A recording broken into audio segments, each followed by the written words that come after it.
the peace book.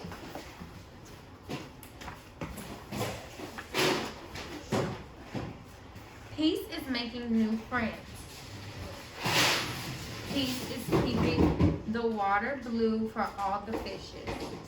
Peace is listening to different kinds of music. Peace is saying you are sorry when you hurt someone. Peace is helping your neighbor. Peace is reading all different kinds of books. Peace is thinking about someone you love. You see, he's thinking about his owner, and the owner is thinking about the dog. I love it. You love your dog? I'm sure your dog loves you too, Emily. Peace is giving shoes to someone who needs them. Look at all those shoes. Do you think he needs that many shoes, really? Peace is planting a tree. Peace is sharing a meal. Peace is wearing different clothes. Peace is watching it snow. Peace is keeping the streets clean. Peace is offering a hug to a friend. Peace is everyone having a home. Peace is growing a garden. Peace is taking a nap. Peace is learning another language. Peace is having enough pizza in the world for everyone. Do you like pizza? I like pizza. Me I too. do. Me too. I love pizza. I have pizza. For lunch? You have pizza for lunch? Yeah. Oh, I don't. Peace is keeping someone warm. Peace is new babies being born. Peace is being free. Peace is traveling to different places. Peace is wishing on a star. Peace is being who you are. Peace is being different, feeling good about yourself, and helping others. The world is a better place because of you. Love.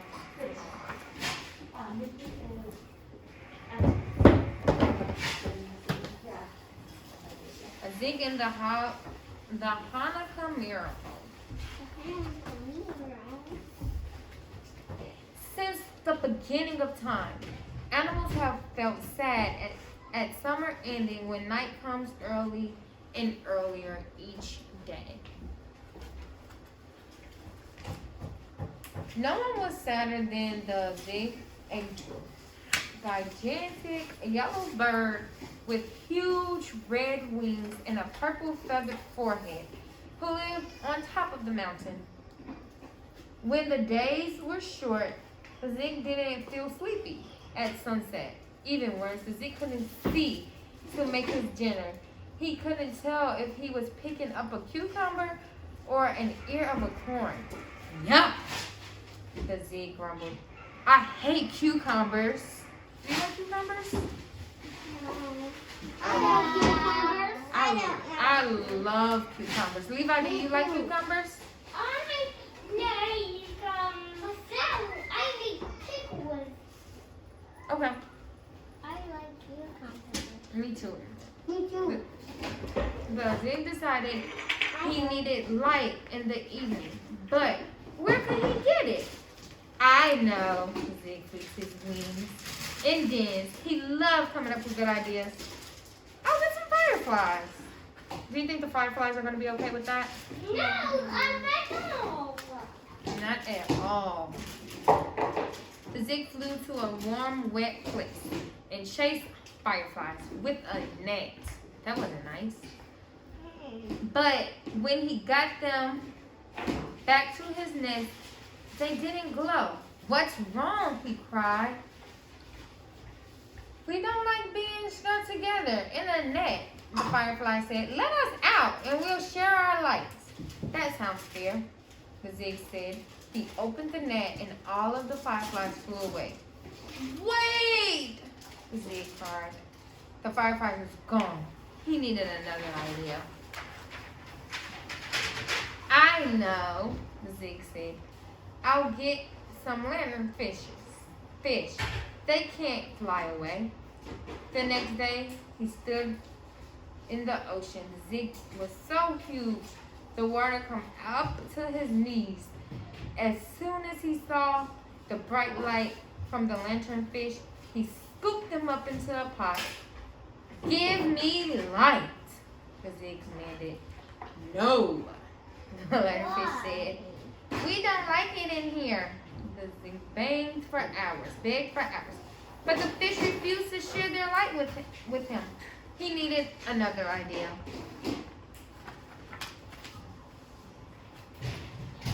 A full moon peeked out from under the clouds and then disappeared.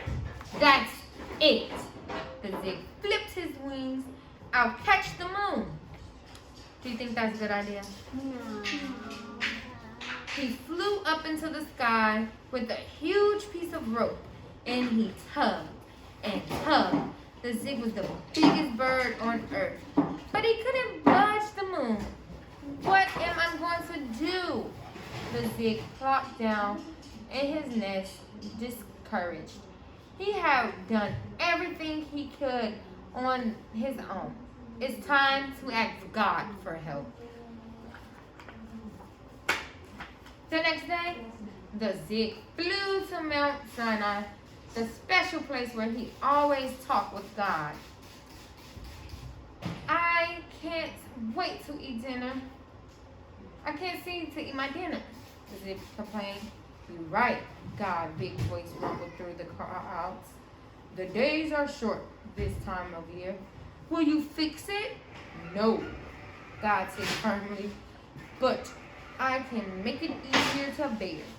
A bolt of lightning hit the ground. Zeke turned around to see a lamp filled with oil. "What's this?" Zeke asked. "Take it home," God commanded, "and see." Huh? Yeah. Do you think he's gonna be able to see dinner now? Every evening, the oil lamp burns brightly. The Zeke could see to eat his dinner. Fluffed up in his bed, in his nest, he could even read himself a bedtime scroll. Do you read to yourself? No. Oh. No. Do mommies and daddies read to you? Yeah. Yeah, I read to Riley. Light, a flicker, flame, or spark makes my heart happy in the dark. Zeke watched the lovely flame for hours, sing and smile, but he wasn't the only one. Raccoons, foxes, hedgehogs, rabbits, owls, and other little animals creeped closer and closer each night. They needed something to brighten up the long, dark hours too. One night, the Zeke flew 50 pairs of eyes, enjoying his beautiful lamp. "No!" That wasn't nice. The Zeke squirrel, "It's mine. It's mine." Do you think that hurt his friend's feelings? Yeah. The Zeke was so upset he couldn't sleep. In the morning, he grabbed his light and took off to find another place to live. He flew over the mountains. He flew over trees. He flew over valleys. He flew over seas. In the afternoon, they stopped to rest at a building. Two men were talking outside. They stuck closer to listen. "The war is over. The holy temple has been scrambled from top to bottom, and it's time. Let us light the menorah and celebrate." "But Judah," the other man said, "we only have enough to last one day. How long will it take to make more?" 8 whole days. "We can't wait. The menorah must be lit now." The other man walked back inside. Judah sat down at the store steps and put his head in his hands. The Zeke watched, feeling sad. Did God know about this? Zeke flew off of Mount Zion, carrying his lamp. Guess what? Zeke poked his purple feathers head into heaven. There's a man named Judah at your holy temple. He needs oil for his menorah. You don't have to tell me, God said. I know everything. Are you going to help him? No, God said. You are. Me? Zeke shook his purple feather head. Sometimes God was confusing. What can I do? God sighed. It sounds like wind grumbling in a storm. Don't you have any idea? No, I don't. The zip hopped up and down.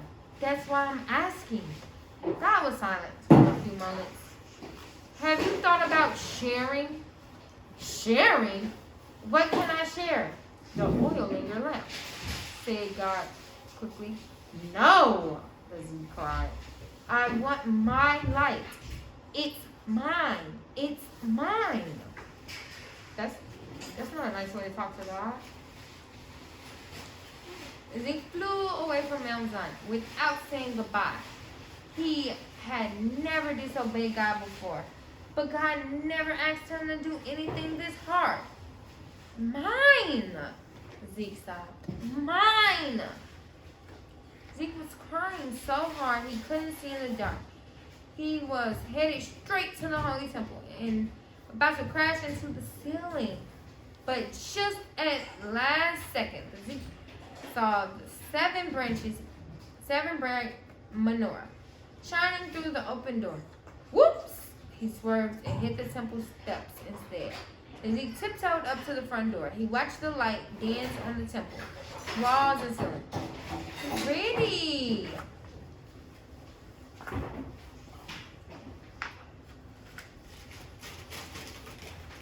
Yes, it is, said a small, squeaky voice. Zeke bent his neck, looked down. A family of mice stood at the temple's door, enjoying the menorah. The faces were happy until the light started to flicker and fade. What's happening? The baby mouse cried, frightened. The father mouse shook his head. The menorah is running out of oil. Oh no, Zeke said. He picked up his beautiful lamp and looked at it sadly. Who can help? The baby mouse asked. I can, Zeke said. He tried to walk through the temple door, but bumped his head. Zeke was too big to fit.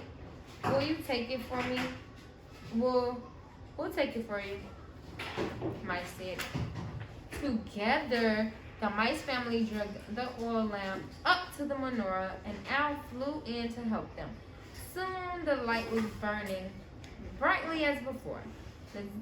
The Zeke jumped up and down, flipping his wings. It's beautiful. The most beautiful light ever. For 8 days, the mouse family helped the Zeke share his oil with them.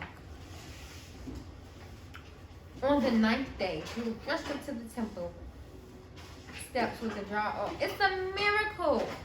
The light is still burning.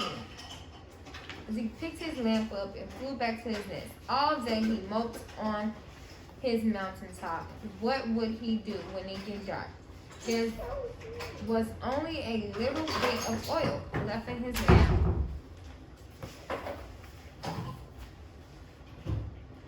But a sunset, the Zeke had a surprise. His lamp was brighter than ever.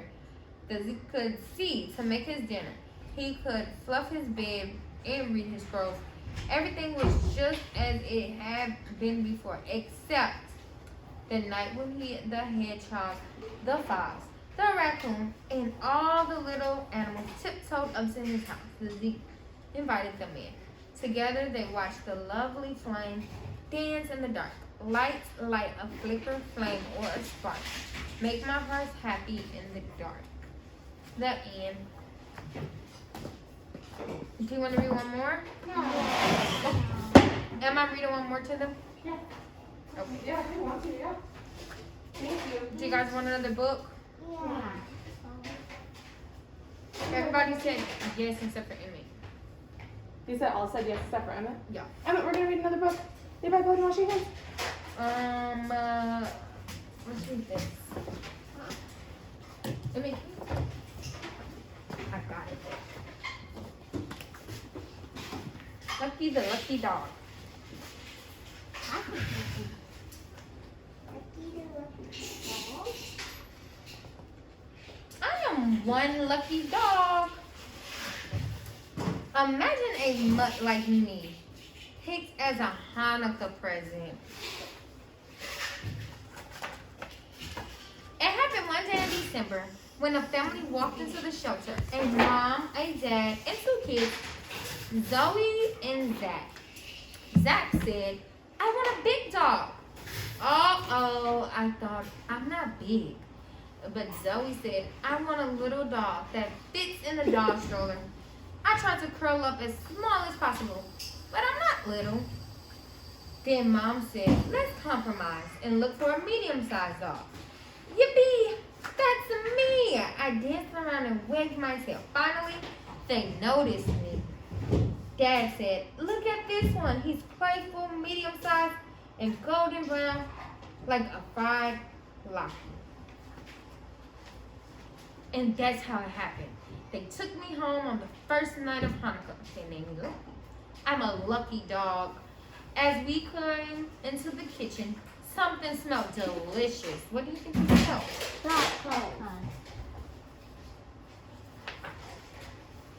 This is my home, I thought, so I hopped up on the chair and helped myself. But Zoe said, Laka ate all the how do you say this? Do you know how to say this word?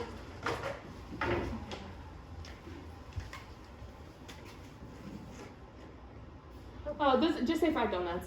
Fried It's the same donuts. as fried donuts. Then Zach patted me on the head and said, poor hungry Laka. They didn't feed you enough at that shelter, did they? Thanks, Zach.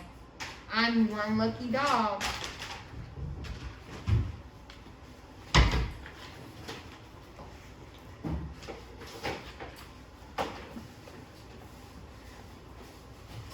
On the second night of Hanukkah, boxes wrapped in paper and bow was on the floor. I'm the new guy, so I thought, they must be for me. I figured I'll tear them open, but there was nothing for a dog. But what Laka did, said Zach, he tore our presents. Time for me to hide behind a chair. But Zoe picked me up and said, you were just trying to help. Weren't you a cutie pie? We grabbed them back up and pretend nothing happened. Thanks, Zoe. I'm a lucky dog. On the third night, I smelled something frying. Now don't touch those, Mom said, shaking her finger at me. Lucky. Zoe shouted, dinner for me? So I ate them all. Bad dog, said Mom. You heard your name, didn't you, boy? Said Zach. We can still have Hanukkah without Laka. Phew! I'm a lucky dog. Do you think he's a lucky dog? Levi, can you scoot over just a little bit to that way? Yes, thank you. On the fourth night, I tried to spin Zoe's dreidel, but it got chewed up. Zoe said, oh no, Laka, that was my favorite one. Oh no, this time, she didn't call me a cutie pie. Zoe, Zach, and I played chase on the fifth night. Oop, we knocked over the bowl of applesauce. Time to hide behind the chair again. On the sixth night, I saw something shiny on the floor next to the dreidels. I'm not showing the dreidels again, I thought, but I'll take a few sniffs and licks to investigate. Zoe ran to that, like I said, all the chocolate. Hanukkah. Yo, maybe we picked the wrong dog, said Dad. Oh no, I'm the right dog. I love it here. I just need to learn the rules. On the 7th night, I found a color stick on the table. Shoe toys, maybe. But they got stuck in my teeth. Yuck. Look, cries Zoe, look at you, all the candles. Now we can't light the menorah. It's time. Hanukkah is finally ruined. But Zach took the wax mess out my mouth. A little dog cover didn't bother him. We can use other menorahs with the wax and oil. Huh? He said, I think I get it now. I eat just what's in my dog dish. But I hope it's not too late. Here, Lucky, you cutie pie. This is for you. Open it, says Zoe. Rip off the paper, says Zach. No way. I just sat there. Looked like the perfect pet. I didn't want to go back to the shelter. Finally, they opened it for me. It's a chew toy for our own Laka. You can chew this all you want, said Zoe. For me, my very own shoe toy? What a great family I have. I am a lucky dog. I love you, The end. Friends, you guys say thank you.